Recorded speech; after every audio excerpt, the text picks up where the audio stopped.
ঝিনাইদহের শোলকুপায় ঈদের কেনাকাটা শেষে ফেরার পথে প্রাণ গেল একই পরিবারের 3 জনের।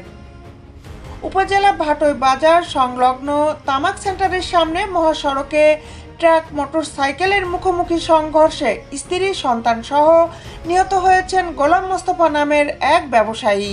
ওই যে 3 রাস্তার মোড় আছে ওখানে, ওই জায়গাতে আসতে যে ট্রাকে ধাক্কা দিতে জায়গায় একজন মারা গেছে। বিস্তারিত নিয়ে আপনাদের সাথে আছি আমি শামিমা সুলতানা। আজ বৃহস্পতিবার বিকাল 3:45টার দিকে এই মর্মান্তিক দুর্ঘটনা ঘটে। একই পরিবারের সব সদস্য নিহত হওয়ায় গ্রামে শোকের ছায়া নেমে এসেছে। ঈদের খুশির পরিবর্তে ওই পরিবারে গভীর শোক নেমে এসেছে। গোলাম মোস্তফা, যার বয়স আনুমানিক 45,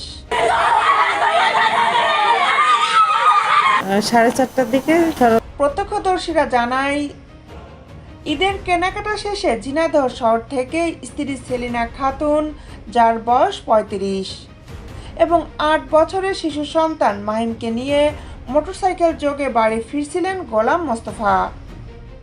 ঝিনাইদহ কুষ্টিয়া মহাসড়কের ভাটই ফুলহরি সংযোগ সড়কের তামাক সেন্টারে পৌঁছালে বালি বোঝাই একটি ট্রাক তাদের চাপা দেয়। এতে ঘটনাস্থলে মারা যান শিশু মাহিম।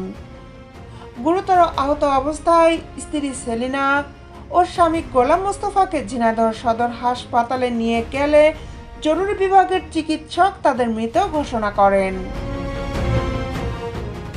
ঝিনাইদহ হাইওয়ে থানার ওসি মৃত্যুঞ্জয় বিশ্বাস জানান, ট্রাকের সঙ্গে মোটরসাইকেলের মুখোমুখি সংঘর্ষে স্ত্রী ও সন্তান সহ ব্যবসায়ী নিহত হয়েছেন।